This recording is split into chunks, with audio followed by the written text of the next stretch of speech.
اسی طرح حضرت ابو ہریرہ رضی اللہ عنہ اللہ کے نبی کے ایسے سچے عاشق تھے، ایسے اللہ کے نبی کی محبت ان کے دل میں تھی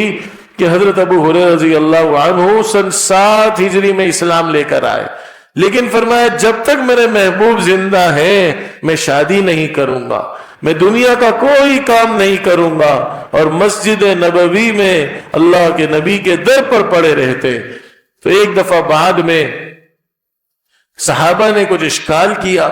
کہ جب دیکھو ابو ہریرہ انکا تکسر الحدیث، اتنی کثرت سے تم حدیثیں بیان کرتے ہو، ابو بکر نہیں بیان کرتے، عمر نہیں کرتے، دوسرے وہ صحابہ جو متقدم الاسلام ہیں، قدیم الاسلام ہیں، وہ نہیں کرتے، اور تم 3 سال اللہ کے نبی کی صحبت میں رہ کر جب دیکھو سمعت رسول اللہ صلی اللہ علیہ وسلم یقول قال رسول اللہ صلی اللہ علیہ وسلم یقول، تو اتنی کثرت سے تمہارے پاس کہاں سے حدیثیں آ گئیں؟ حضرت ابو ہریرہ رضی اللہ عنہ نے فرمایا کہ بھائی میرے جو انصاری بھائی تھے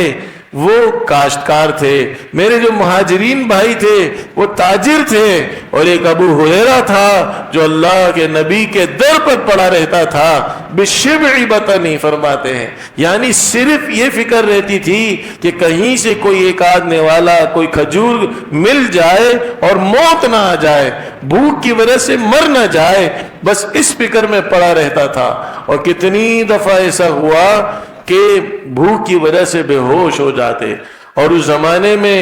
جو جنون ہوتا تھا، پاگل پن، اس کا علاج وہ گردن کے اوپر پاؤں رکھ کر کیا جاتا تھا۔ بعض لوگ گزرتے ہوئے ان کی گردن پر پاؤں رکھتے تھے کہ یہ جنون کی وجہ سے بے ہوشی ہو گئی، لیکن اللہ کی قسم وہ جنون نہیں تھا، وہ مرگی نہیں تھی، وہ دوسری کوئی بیماری نہیں تھی، فرماتے تھے بھوک تھی، بھوک تھی، بھوک تھی۔ تو یہ ابو ہریرہ رضی اللہ عنہ کو ایک دفعہ پتہ چلا کہ اللہ کے نبی صلی اللہ علیہ وسلم ایک دفعہ تشریف لے گئے ہیں، ہمارے درمیان سے اٹھ کر اچانک چلے گئے، تو کافی دیر ہو گئی اور ایک باغ کے اندر تشریف لے گئے۔ تو حضرت ابو ہریرہ رضی اللہ عنہ تلاش کرتے کرتے پہنچے اس باغ کے کنارے پر، حضرت ابو بکر بھی تھے، حضرت عمر بھی تھے، سب کو فکر لگ گئی اللہ کے نبی آئے نہیں اور ہمارے درمیان سے اچانک اٹھ کر چلے گئے۔ تو اتنے میں حضرت ابو ہریرہ رضی اللہ عنہ کو دروازہ نہیں ملا، اس باغ کا دروازہ نہیں ملا، تو ایک چھوٹی سی باغات کے اندر جو پانی جانے کا راستہ ہوتا ہے، پگ ڈنڈی جس کو بولتے ہیں، چھوٹا سا سوراخ تھا، حضرت ابو ہریرہ نے اپنے کو سکڑا جسم کو اور اس سوراخ سے اندر داخل ہو گئے، اللہ کے نبی تک پہنچ گئے۔ اللہ کے نبی نے پوچھا ابو ہریرہ